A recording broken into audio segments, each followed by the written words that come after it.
Tonight, we are excited to have with us Sameer Pandya, who is celebrating the launch of his debut novel, Members Only. Sameer is the author of the short story collection, The Blind Writer, which was longlisted for the PEN Open Book Award. He's also the recipient of the PEN Civitella Fellowship. His fiction, commentary, and cultural criticism has appeared in a range of publications, including The Atlantic, Salon, Sports Illustrated, ESPN, and Narrative Magazine. He teaches creative writing and South Asian and Asian American literature at the University of California, Santa Barbara.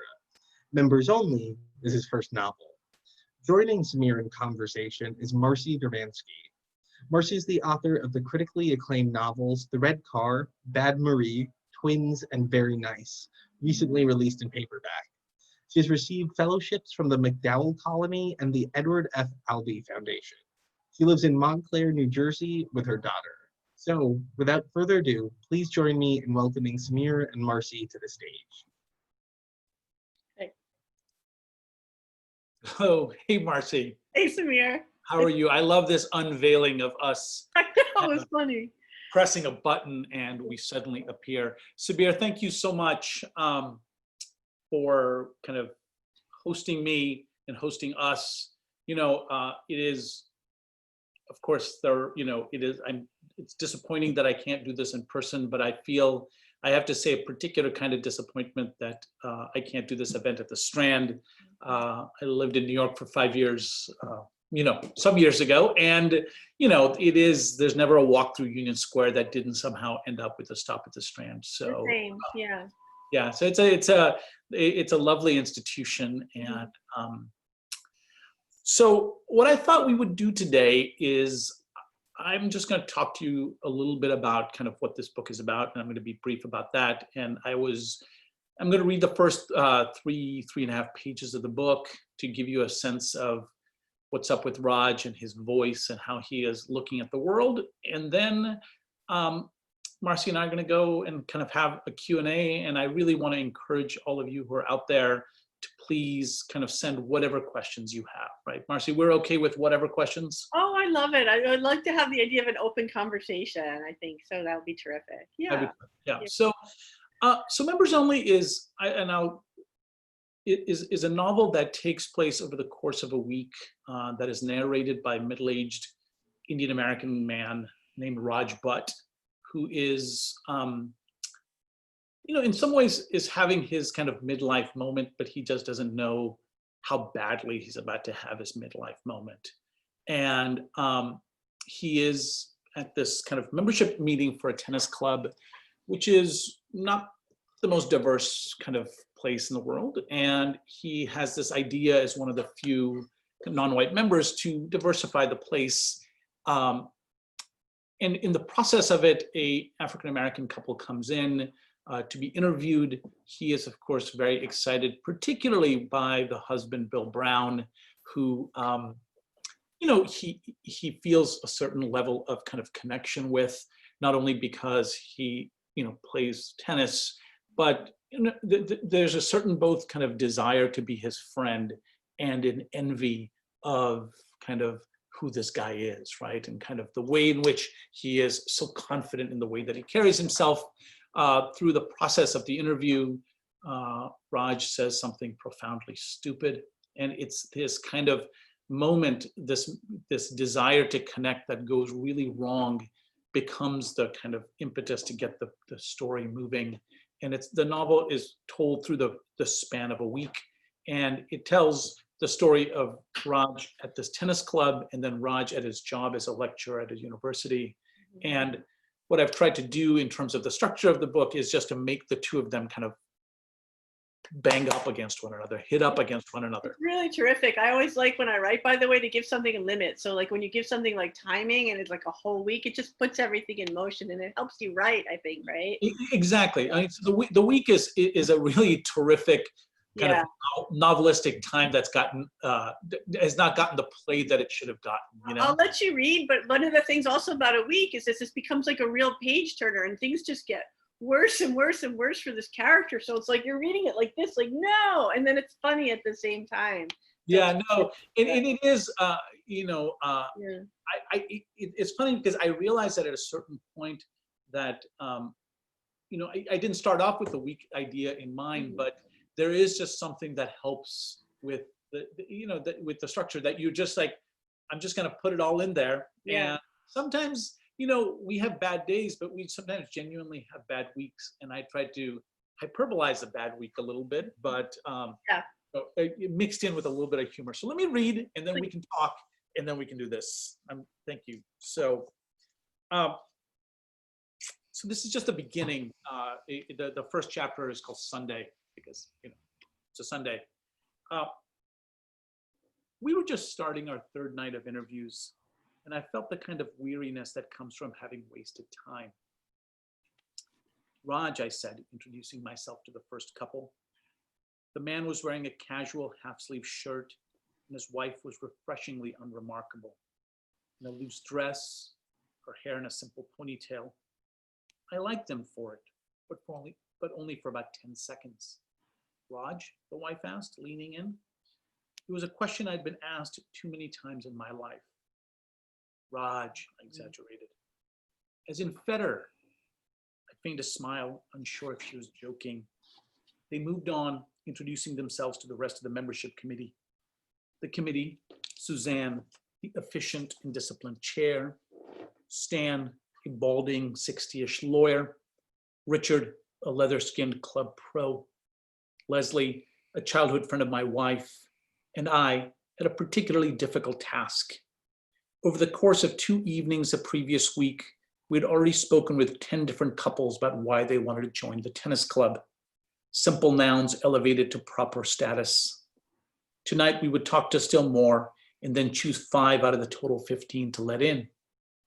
The club had opened several decades before, in the early 70s, when couples were riding high from breaking rules in the 60s and yet wanted to make sure their children knew how to slice a backhand properly. The original membership had been a mixture of old money and lawyers and doctors, all of whom downplayed the breadth of their bank accounts. But the past several years had brought the movie and hedge fund people who'd bought up the old estates and come driving into town in cars that were never more than a year old. As the town's gilding glowed ever brighter, the club, or the TC as it was known among members, had continued on, a simple place with 8 courts, a swimming pool, and a rustic clubhouse with worn wicker couches. No flat screen TVs, no towel service. There was a soda machine that still charged 50 cents for a Coke. Simplicity was the brand, and the simpler it stayed, the more people wanted to join, perhaps to rub off some of their new money sheen. The membership committee was tasked with bringing in families that had some sense of that earlier, understated ethos, as well as some of the newer sort who paid their monthly dues, but generally preferred to use their home swimming pools and tennis courts. My wife, Eva, had grown up coming here, her parents a little ambivalent about its clubbiness, and yet appreciative of that self-same simplicity. When we moved to town, we'd joined together. The both of us were concerned by how quickly we were losing our urbanity. I, in particular, had fought the idea of the place, though quietly, somewhere inside, I knew I had been drawn to its luster. But for me, tennis courts and swimming pools were meant to be public. I'd honed my tennis skills on Muni courts in the East Bay after my family had moved to California from Bombay. I was hazed into playing better by a group of Filipinos who worked the night shift at the post office, slept hours in the morning, and then set up shop at the courts until they had to go to work again.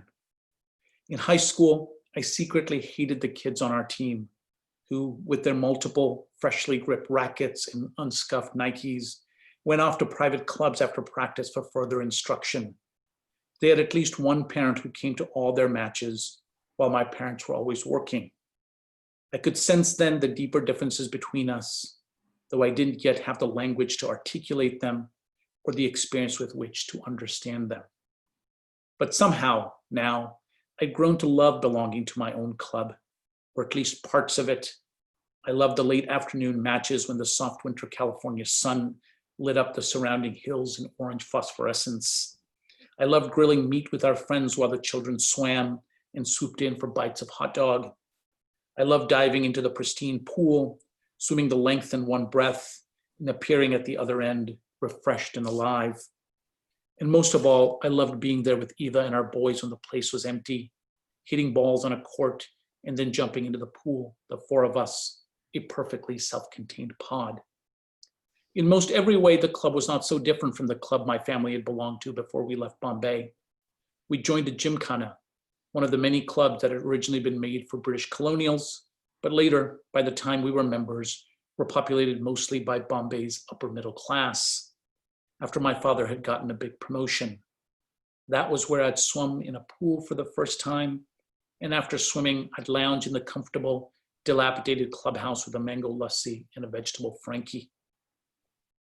I'd easily blended into the background at the gymkhana, not so much at the TC. And I'll just stop there. Thanks. That was a great, I mean, it's a great opening. And as you read it, it really spoke to me about why, in a strange way, this book spoke to me so much, was because it opens, even though it's a tennis club, about this man just loving swimming with his family. Mm-hmm. And like during the pandemic, honestly, all I've been focusing on this summer is how do I get to swim and where do I get to go swim? And I recently joined a lake club, which is something I would have never done ever before, but I needed a place to swim. And I really, as I go there now, I feel like this isn't my place and the people who I belong with, but there's a lake and I swim. And so I think, like you talked in this first chapter, I mean, these pages about belonging, and it's so fascinating that Raj really wants to belong in a place that he might never quite fit in, and he wants to so much. And maybe I like this character so much. And you wrote a funny thing. There's a really nice Q&A in this book about how you say that everything that's good about Raj is like you, but everything that's bad isn't. And I just found that hilarious. And I think that's true for all fiction writers. Yeah. But if you just want to talk about belonging to a place that you might never belong to. And I just find that fascinating. Yeah, no, belonging is, it is a complicated emotion, right? And I think it's a complicated emotion because the modes in which we belong, right? The modes in which we feel like we are out of a place, right? Is, doesn't always line up with the ways in which others look at us and say, right, does he belong or not, right? So that part of the reason, and in this particular, why I read this particular scene to begin this conversation was that there is a way in which he says he feels out of place in the TC, right? This space in California that I've laid out, right? Yeah. But at the same time with Raj, I very purposefully gave him and his family this backstory of essentially belonging to the same kind of place when he was growing up. Yeah, nice. Right? Yeah. And so that there is a way in which I think that sense that he belongs to the place is kind of embedded in him as a child, right? And then he is arriving at this new place where he doesn't kind of feel the same way. Right. But I want to say quickly about all of this is that, I think when we talk about the notion of belonging and say, look, this place doesn't really want us. So logically, analytically, you're like, okay, no need. If you don't want us, then we have no interest in being here, right? Right. But the emotional space where your desire to be a part of a group and your fear of rejection operates is a really complicated, sometimes kind of icky, sometimes welcoming space, right? And where these emotions, these contradictory emotions exist at the same time. And I think that's part of what I was trying to give Raj, right? Give him the space to feel those completely opposing emotions at the same exact time. Yeah.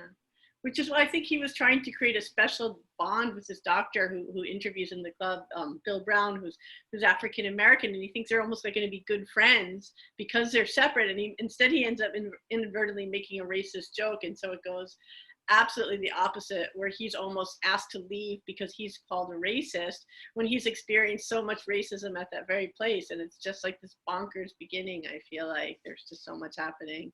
Yeah, no, bonkers beginning is, I think, like, I didn't necessarily set out to kind of create a bonkers beginning, but I think in a way, it's almost the bonkersness is based on everything that's not said Right. It just seems so unfair to me. I'm like, oh, this isn't fair what's happening to him. You know what I mean? No, that's right. And I think, but Raj is also completely messed up, right? Like that's what's the part of the bonkersness of it, which is that he has done something that he shouldn't have done.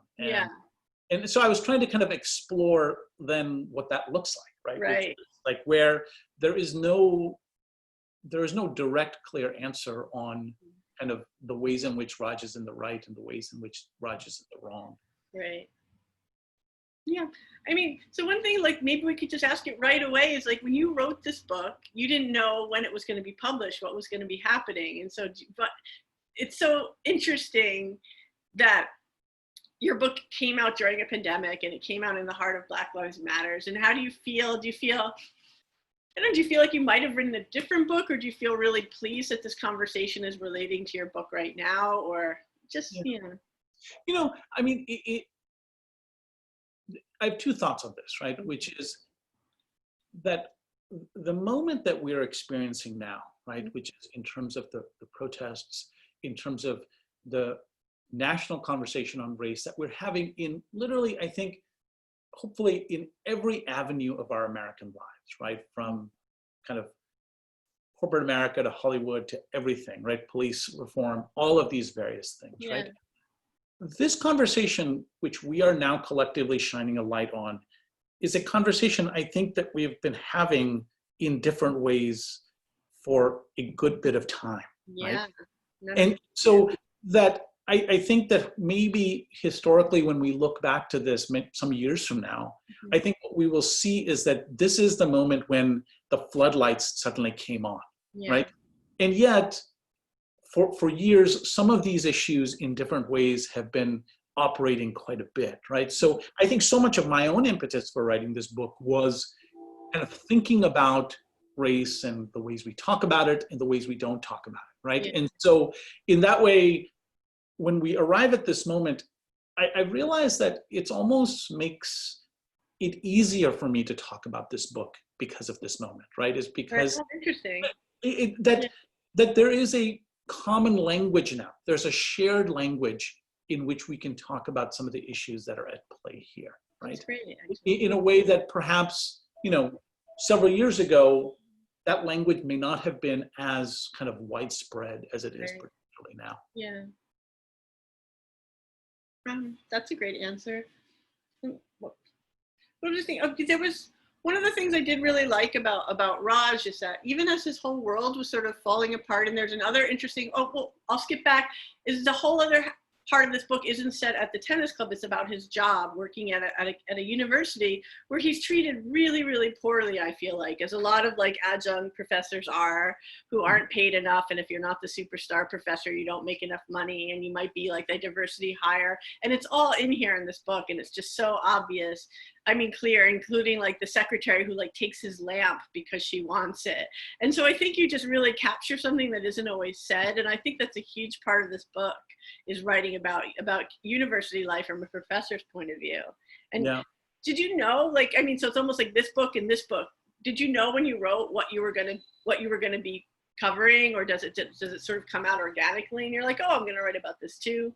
Yeah, I mean, look, I realized at a certain point that I have spent my entire life on a university campus. Yeah. Right. So I went to college, I went to graduate school. Now you teach. Got my first job, and I got a second job, and so this is just where I've been. Right. So this is my great ecosystem. material. Yeah. What's that? It's great material, isn't it? Yeah, totally. Yeah. So but I think part of what I found was during this time, I read, and I have read, a ton of campus novels. Yeah. Right? And there are lots of famous ones, from, Francine Prose and, John Williams and Michael Chabon. Like, there's so many of them, right? And, and the one that I kind of love in particular is Straight Man by Richard Russo, right? Yeah, now, what I found was I was living a particular experience on campus, and I was reading these novels about their experiences on campus, and they didn't quite match up. Right. They didn't quite match up. And I think one of the reasons they didn't match up was that the university's changed significantly in the last 15, 20 years, right? It is a it is a more diverse space. Mhm. The ways in which the ratio of tenure and tenure track faculty to lecturers has changed significantly. Yeah. And so I kind of wanted to enter that moment, right? Because in some ways, this is the midlife crisis that Raj has is in some ways about his job, but it's also kind of the way in which his racialized self is existing in this job, right? Yeah. Which is, what does it mean so that if he doesn't feel like he belongs at this tennis club, it is in some ways the same crisis he's having in his job. Right. It's all Right. coming to a head where he's attacked for being racist at his job as well. Right. It's both of those things. So yeah, I mean, I don't think I sat down and said, I really would love to write a campus novel. Right. But it just kind of, I wanted to think about a second narrative strand for this book, right? In a way that part of what I'm trying to do with the book is to place and to think about what middleness looks like. Right? What does that space look like? And I think it worked with both of those together. Sorry, go ahead. And no, I think with writing, like this is what you've created, but I think when you're writing, maybe you don't, or when I write, I don't actually know what I'm doing until it's finished. Yeah. So, but one thing I feel like after like, not with Very Nice, but with a book before that I wrote called The Red Car. Mm-hmm. After I wrote that book, I felt like, oh, I really wrote the book that I wanted to read that didn't exist. And so it kind of feels like maybe this book sort of does the same thing for you, or. I mean, I think that, there is a way in which the particular Indian American experience that I've had in this country, right, especially in California, mm-hmm. is one that I had not seen in the novels that I was reading. And, there are really, there's a lovely tradition of South Asian American literature mm-hmm. that has kind of produced incredible novels, right? But at a certain level, if you and I are going to put ourselves through the exhaustion and the sadness and the occasional exhilaration of writing a novel, mm-hmm. right? It has to be done because you are trying to articulate a space, you're trying to figure out a world, a narrative that you don't readily see in other places, right? Like, I don't know, there must be some thing in us which, we want to kind of not recreate, but kind of create anew. And I think this feels like, and I get this kind of autobiography question a lot, which is, it feels like a very personal novel to me, but if all the stuff that happens to Raj has happened to me, like I'm not sure I'd be as functioning as I find myself in a current moment. Right. Yeah. And so I kind of gave him kind of my emotional heartbeat, mm-hmm. but then the other stuff, You're writing fiction, right? Yeah. So I just let him go. I just let him his mistakes. Oh yeah, and his instincts can be terrible. I mean, one of the things that this character does is he feels so threatened by one of the students that really is protesting against him and showing up at his house, who's really stalking him, is he buys a gun. And maybe that's not something, you know what I mean? And that whenever you bring a gun into a book, it just takes the tension level and it just raises it like way high because there's just the potential for things. And one thing I loved about this book is that gun doesn't necessarily come into play, but just that that it can is just, that's scary in itself, isn't it? Yeah. No, and with Raj, there is, for the most part, he's a mild-mannered dude. Totally, yeah. And it is. There's a line early when kind of he meets Bill Brown for the first time, and Bill says, "I knew a Raj in college," and Raj says to himself, "Everyone knew a Raj in college." Right? So the idea there was to create this kind of this typical Indian American guy, right? Yeah. And it's not typical because I don't know if there's a typical Indian American guy. There you go. Yeah. But the question is like, but he is, politically liberal. He is kind of the kind of guy that grew up playing tennis and kind of loving, both Serena Williams and Roger Federer at the same time. Yeah. And he's kind of engaged in this world. And so the question is like, what pushes him there? What pushes him into that moment? Mm-hmm. And that's kind of what I was trying to figure out. Yeah. And another thing, one thing that I do with my writing that you had one moment in this book is like coincidences. I love coincidences. And you have this terrific, do you know the coincidence I'm going to ask you about? No, I don't. Tell me. He goes to the hospital because he has a heart attack. And he's Yeah. Well, guess who his doctor is, right? It's just amazing. It's just like really satisfying. And so, yeah. And I wonder, like, was that like an aha moment when you were writing that wasn't planned? That's what it felt like to me, you know, yeah. Or did you know that was coming? You know, it's interesting. Sorry about the plot spoilers. That's all I'll do. Yeah. Let me say something. I won't talk that much about the plot because I will kind of leave that aside for a second. Right. But coincidence is a kind of an interesting thing in a novel, right? Yeah. I'm trying to kind of think about it. I think maybe, I don't know who it was, John Gardner or somebody was talking about E.M. Forster. And I think that there is a moment in Howard's End when there is this kind of, there's a sudden coincidence where two people who are not supposed to meet suddenly meet, right? Yeah. And I think one of the things that I think it was either Forster or Gardner says is like when there's coincidence, the fun of it is just to be like, yup, it's a coincidence, like in a sense to have the character either say, oh my God, look, there's a coincidence, right? Yeah. Or for the narrator to point to that fact, right? Is because that there is a way in which you think about the ways in which kind of those coincidences operate. And sometimes they are, the novel needs it in a way that sometimes our regular lives do not allow for it, right? Sometimes they happen in real life too. No, absolutely, absolutely, right? And I do think that there's something about the novel form which is also,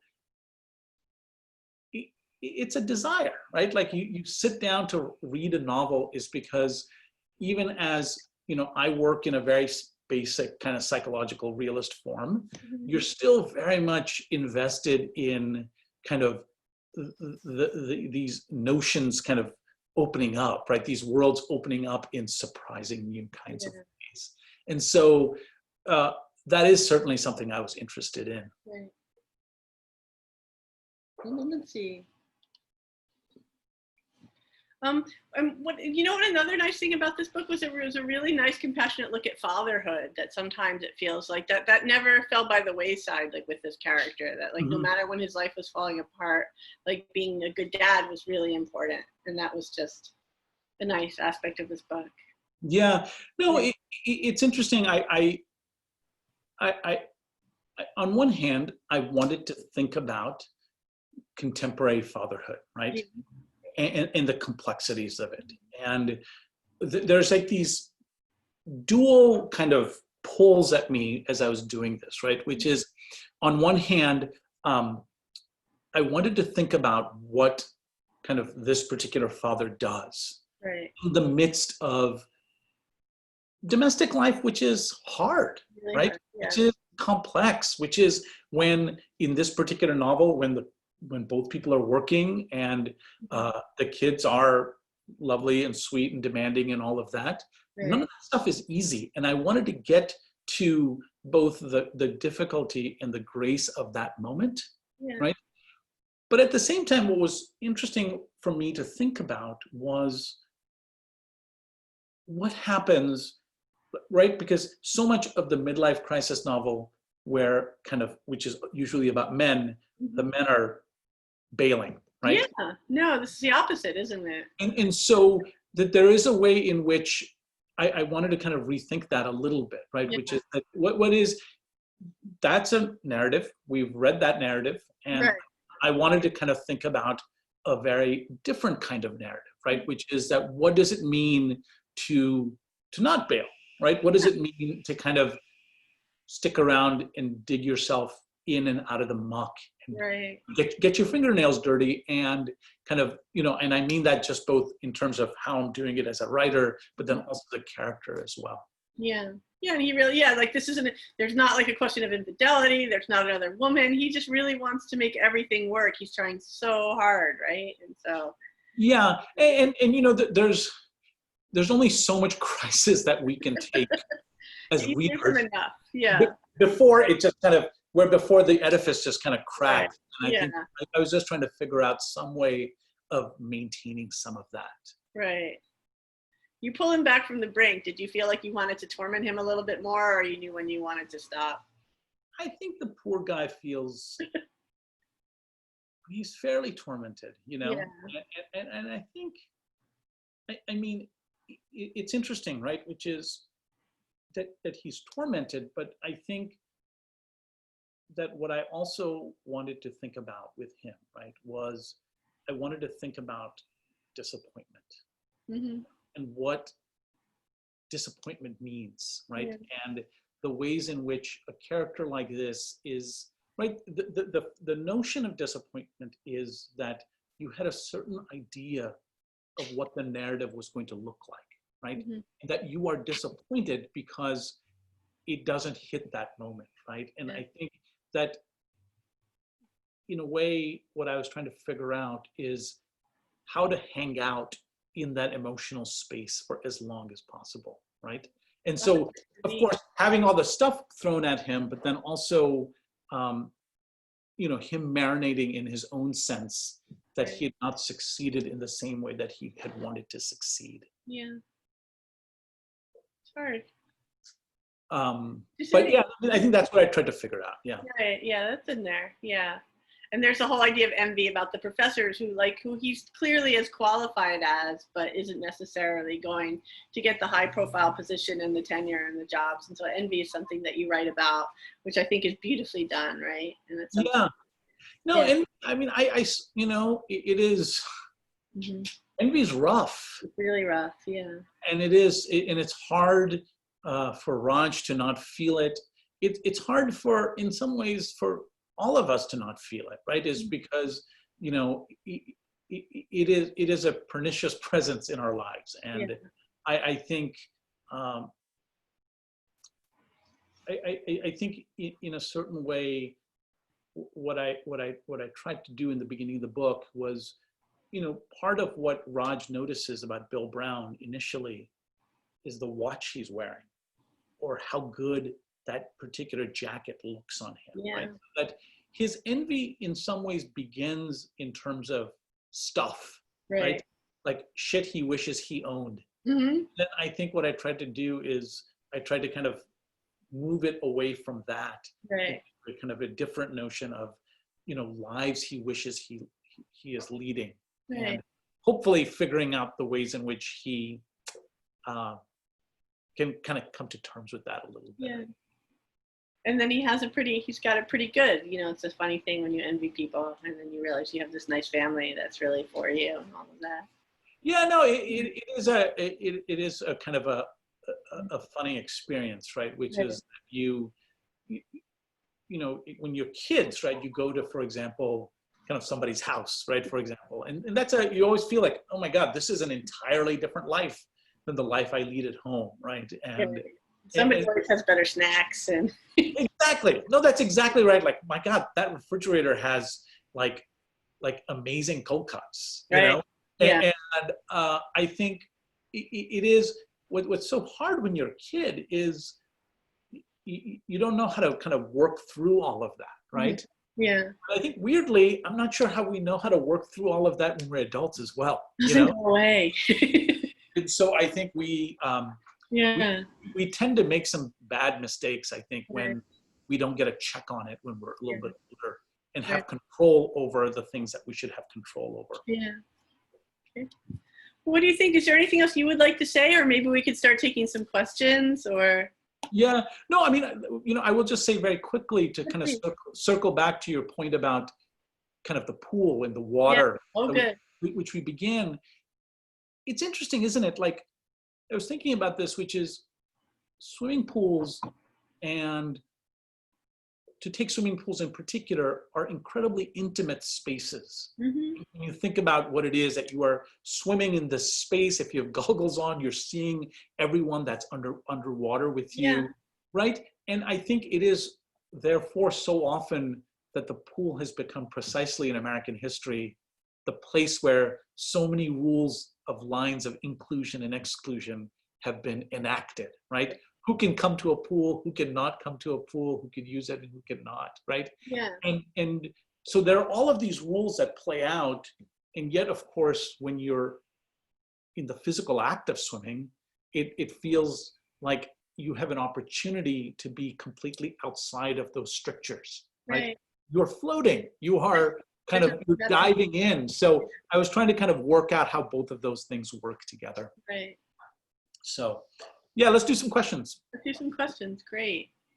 And I'm so glad you never want to lose your swimming pool in life. You know what I mean? It's really important. So, so let's see. The first question is, how do you think your novel fits into the current debates of whether or not cancel culture exists? Mm-hmm.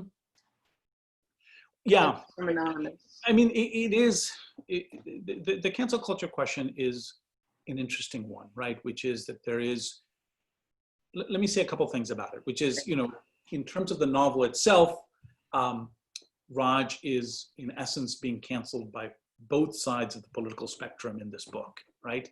Which is kind of the left and the right at the same time, right? Now, in thinking about the word more generally, everyone is using it now, right? So that the more people use it, the less it has the kind of power to be specific, right? And I think it has lost some of that specificity, so that, you know, on all sides, right? So that if, you know, Ivanka Trump is not giving a speech, then she says, I'm being canceled, right? And then that argument is kind of working in different ways. Part of what I'm trying to do with this book is to say that that move to cancel, right, if you want to use the phrase, is a Band-Aid, or is a kind of a mode of trying to deal with a set of issues and a set of concerns that are much, much deeper, right? So that there is, when the committee at the TC would like him to apologize, or he is fearful of his being excluded, right? That what they are doing is they're not dealing with the actual issues at hand, right? The ways in which race has operated within this space, not just in relationship to Raj, but for the years it has existed, right? And so I think that what is interesting to me in this conversation, and what I am trying to add with this book, is to say that it is initiating a conversation about this wound that is festering, and how we are trying to figure out how to kind of actually manage the wound by looking at all of the pieces that are involved within it. Okay, that's a great question. That was a great answer. Yeah, no, it's really, and a hard question, right? These are hard things to, I mean, honestly, like, these are ideas that I can put out, but we are in the midst of a debate, right? And there is all sorts of people on all sides of the debate engaged in it. So. With this book, you're really put on the spot, right? Because we're not asking you about sentences and things like that. We're asking you to talk about the issues of our time. So. Yeah, no, and that's, I mean, that's the thing is, right? Like, it's the novel that I wrote, right? It's engaged in a certain kind of cultural critique, and so that's the kind of questions that I end up getting. But of course, hopefully, there's plenty of questions about sentences as well, because you know. We worked hard on those. So. I know, that's the thing. Nothing really works, I feel like, if the sentences aren't good. Do you know what I mean? It's like the underlying thing where the better a book is written, it's almost sometimes people don't even notice, you know, because you've done such a good job. Yeah. And you know, that there is a, like, you know. Yeah. I want to say two quick things. Is first, the titles of your books are amazing. Oh, thank you. Right? But there is something about your sentences, right, where there is, particularly and very nice, like, there's an incredible, like, staccato rhythm to them. Right. And so if I sit down and say, I'm going to imitate that, it's going to be a disaster, right? Because in some ways, the easier it comes off the page in your case, the harder it is to actually pull it off when you're imitating it, right? Yeah. I think it's an interesting thing that I always, like, when this kind of pandemic started, I used to take walks, and one of the things I'd do is I'd listen to kind of short stories on the New Yorker kind of fiction podcast. Yeah. And as I was walking and I would listen to these amazing stories, I'd have all these ideas about what I wanted to do and what I wanted to write about. Then I'd come to my desk and it'd be a total disaster. Yeah, it's too much pressure, right? You just have It's too much pressure, and what I've been actually listening to for 45 minutes is someone who's really worked hard to figure out how to do it, you know? Right. So suddenly it feels easy, like, oh, I can do it as well. But of course, it's not that easy at all. Mhm. So go ahead. We got a question from Naomi. It says, Raj has this very close-knit family, and as his life kind of falls apart, they offer him both support and further anxiety. Can you speak some to how you built that balance in the narrative and why it was important to you to show that? You know, I think the reason I was trying to strike this balance, right, which is that those novels that I mentioned before, right, like the midlife crisis novels and the campus novels, they're based on a pretty serious, like, American streak of individualism, right, which is that the only way you become whole is if you go out on your own and figure out what that wholeness looks like, right? That is, in some ways, you know, the American kind of tradition is about that, right? Which is you go out into a kind of an open space, you discover yourself, and then you return, right? Yeah. And I was trying to kind of figure out how to move away from that idea, right? Which is that, and this is a little bit of an unformed thought, but that part of what I'm doing with this book is thinking about how this novel exists in the India I grew up in and the America I've lived in for much of my adult life, right? And there are kind of the ways in which kind of different cultural notions of what selfhood and fatherhood and all of these things look like are all coming together in this moment, right? And so what I tried to do was, in balancing out his family, balancing out the struggles within the family, I wanted to kind of think about what becoming whole looks like, not just as a function of doing it on your own, right, but that can wholeness occur in relationship to other people. And that's, you know, I don't think as I was sitting down, I was thinking about it that way, but I think in these moments where I've had to gestate what I tried to do there and what I, in some ways, creatively just put out, right? I just wrote it out. Yeah. And I think now, you know, as writers, you spend all this time in some ways kind of removing the strands of this like knot that you've created. And I think that that's one of the reasons I tried to balance those two things out, which is that there's got to be a different way in which we can think about selfhood. We can think about collectivity and family. And that's where I try to stick Raj in and see what he do. Great. All right, so you have two questions from Danny, and then I'll go, there's a question from Danny wants to know, what was the hardest part of writing this book? And then the other question, this is a good one, is what was your favorite thing to satirize about academic life? Satirize? Yeah. Yeah, that's great. What was the hardest thing to write this book?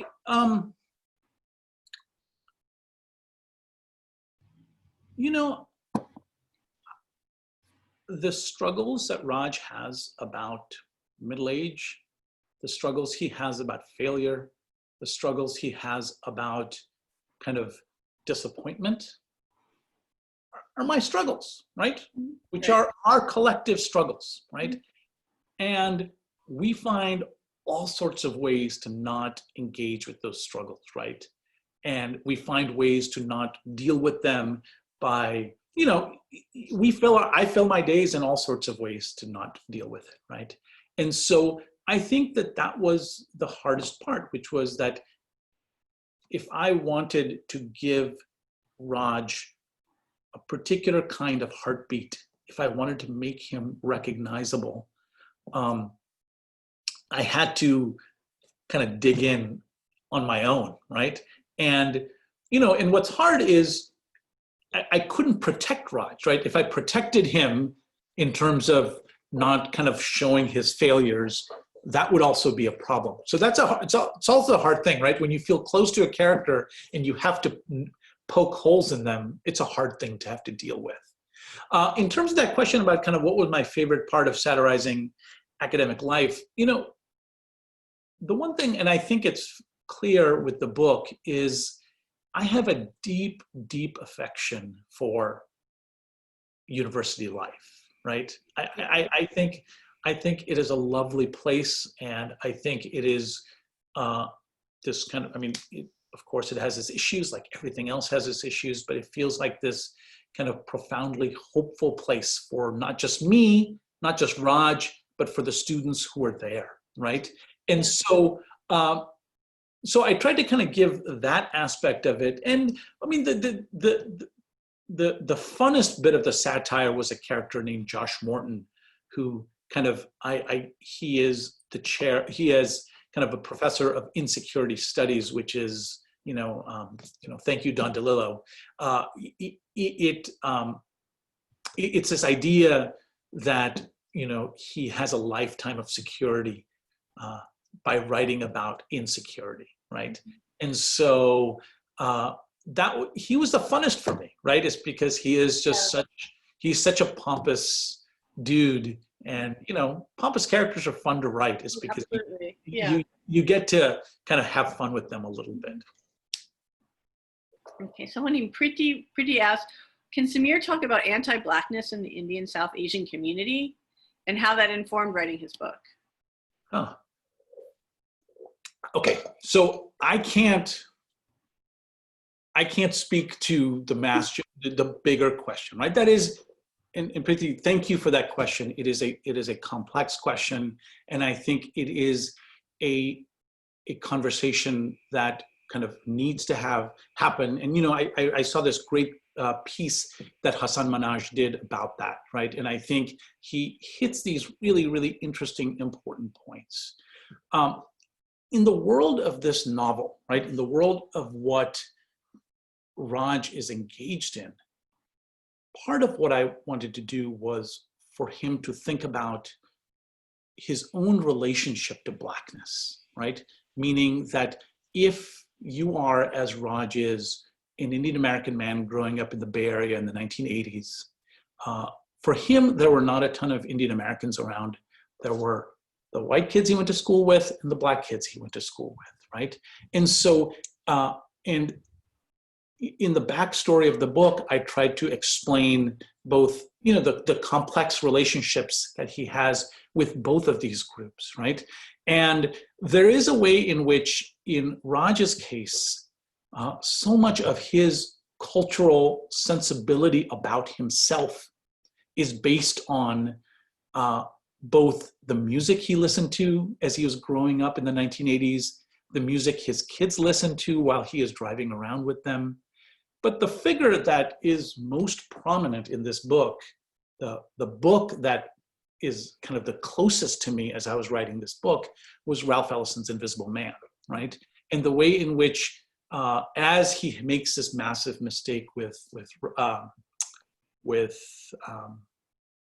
Bill, it's Ellison that is echoing in his head, right? Which is on some frequency, maybe he and I could connect with one another. Yeah. And so, to your question, it is that there are, I think, we are in a moment, and I am hoping that both the Black Lives Matter moment and, in a small way, this book as well allows us and gives us the language to have the kinds of frank conversations that your question is asking of me, right? Which is that what does it mean to think about kind of these different minority groups in the American space and the ways in which Indian Americans, because of their class background or their caste background, their lives have been shaped, they've had certain moments of success because of that, in a way that African Americans have had certain kinds of limits to where they live and where they get mortgages, all the things that have been different for the experiences of Indians growing up in this country. And here's a funny question. It's from Anonymous, but who she writes, or he writes, I don't know why I assumed it's a woman. My kids are here lurking in the background asking to what I'm listening to and liking the cat. Is there a cat? I don't know. There's a cat behind you, Marcy. Is it really? Oh, that's awesome. I didn't get my room ready before this, so I'm glad the cat pleased somebody. I'm curious if your kids have read or been read parts of this book and what they made of it. Yeah.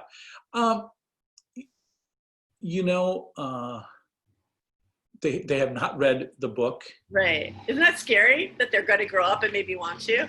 But they're going to read the book, right? And at the risk of sounding totally sentimental, and I have no problems with sentimentality, Mm-hmm.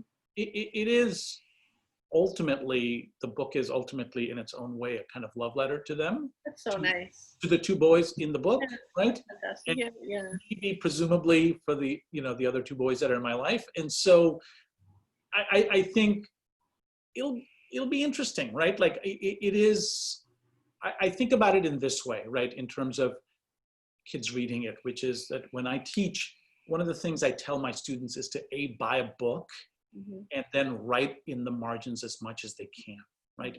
And then after they're done reading whatever novel I'm teaching and they've written in the margins, I tell them not to sell the book back.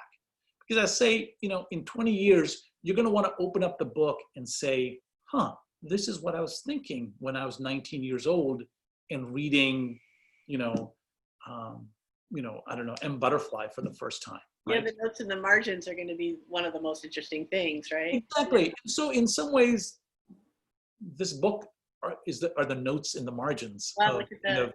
of kind of me writing during this particular period, Yeah. right? It'll be in encapsulation. And Mm-hmm. so, and it'll be great to have a little book club meeting with my kids at some point and see how that works, That's good. You're lucky. I don't want my daughter to read anything. All right. So that's good. But yeah. I think that particular train has left the building. It's out there. They can. Yeah, they don't. Yeah.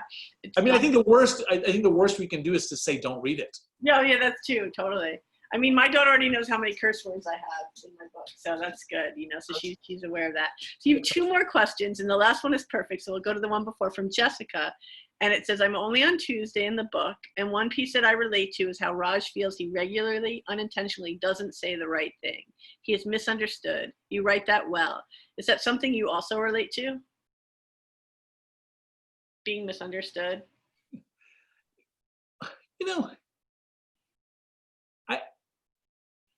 And this is going to sound, this is not cynical, right? But language fails us a lot. Yeah. Right. And what is interesting about novel writing is ultimately, whatever novel you're writing, it's about the failure of language, right? It's about the failure of language to convey exactly what it is that you want to convey, right? And yet, the hopeful part is you still do it. You Mm-hmm. still engage in language in order to convey that emotion as best as you can. Yeah. Okay. And so I think Raj feels constantly misunderstood. And, of course I have those same feelings, and it's one of the reasons why Raj always quietly says what he's about to say before he says it, right? Like he mouths it and then he says it. And of course, it gets him into trouble, right? Hugely in the beginning of this book. But it is, I think, part of what I'm trying to work through with these characters, or with this character in particular, is, how do you manage when we are misunderstood, right? Some of us, most of us, many of us exist in communities with people that you work with, that you live with, and you got to figure out how to do it. And so I kind of put the guy on this path to figure out how to do it. Good. And so the last question, it's a great one. It's just like, it's what are you working on right now? And then, and are you writing right now at all? It's a difficult time to write. So some writers are just working through it and some people are just not. So I'd love to hear it myself. Yeah. I am purely in terms of fiction, right? Like I don't right now have the headspace to work on. And I have, since the book was edited and was finished, I have kind of messed with all sorts of different things. And so that has been kind of, that has been an interesting experiment, right? Because you're like, you finish something big and then you're like, can I still do this? Can I still figure this out? Right. The good thing for me is I have a day job as a as a professor at a university where, I'm also trained as a literary and cultural studies person. Mhm. And so I can now, and I have moved to kind of some of my scholarly work, right? And why I'm enjoying it is it does just use a different part of my brain, right? So that it gives that part of my brain which wants to create language that is ambivalent.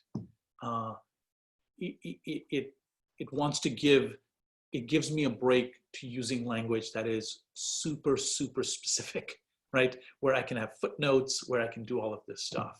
Mhm. Now, with all of that said, there is, there's a way in which India as a question, as a novelistic space, as a set of memories I have, Mhm. kind of keeps tapping on my shoulders, right? And That's so so great. Yeah. there's I left when I was 8, but I will just say that 8 is a lot of years to Yeah. create a ton of, memory and emotion that you spend much of your adult life, especially when it's 10,000 miles away Yeah. from where those 8 years were, right? So what happens is that place gets frozen in time in your mind, and then you move on and you keep thinking about that snapshot when, of course, that place is totally moved on, right? And so I think that is one of the, in terms of fiction, that is kind of the one thing that I'm really kind of taking a particular turn towards now and thinking through. Okay, before we end, Marcy, what are you working on? I'm working on a novel, and I just got notes today after 2 months of waiting. So it's good. It's really nice to have something to write, I guess. But it's tricky, right? What story do we want to tell now when the world sort of feels like it's on fire? And I don't even know. Yeah. So that's why I feel like maybe writing about memory or memories of childhood is a really great direction to go to, Yeah. No, that's really interesting, right? Which is that we are in such a moment of change, right? Yeah. And so I find this often, like, the other thing I'm doing, to be completely honest, is I'm binging a ton of TV. Right? Yeah. It is, I mean, my God, I'm watching a lot of it. And the weird feeling I get when I'm watching TV shows right now, when people are doing normal things, hugging each other. They're hugging each other. There's like, when someone doesn't, they've seen each other after a while, they give each other kisses, right? Like, normal television feels like total, like, science fiction right now. Right.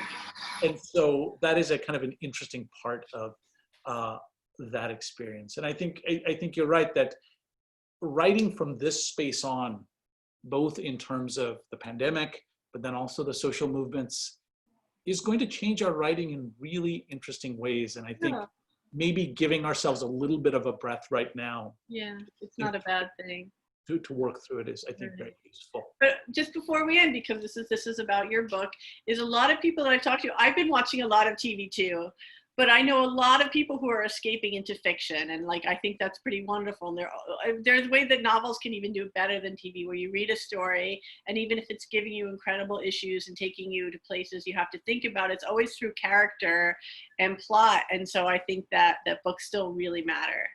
And so, yeah. No, that's absolutely right? Because I think that what this moment is also, I'm finding myself doing, right? Which is, you are quieting down, right? Yeah, Like, everything is, things are kind of have slowed down. And I think that I can't tell you that it's the first time in a long time I will do things like, have the time to start and finish a book within a day or two, right? And in some ways, ideally, like, novels, it's like the gift you give to a novel, right? Which is to stick with it for a consistent period of time, is because there's a rhythm that the writer has spent a lot of time creating, and reading it fairly quickly, and I don't mean kind of just doing it too fast, but doing it in a span of a day or two or 3 or 4 days,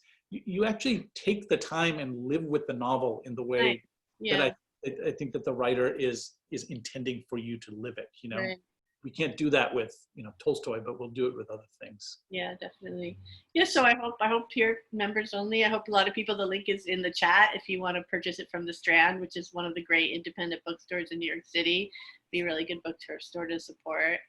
Yeah. And so, Marcy, thank you so much. I really, really appreciate you taking the time for you to read the book and to engage with it.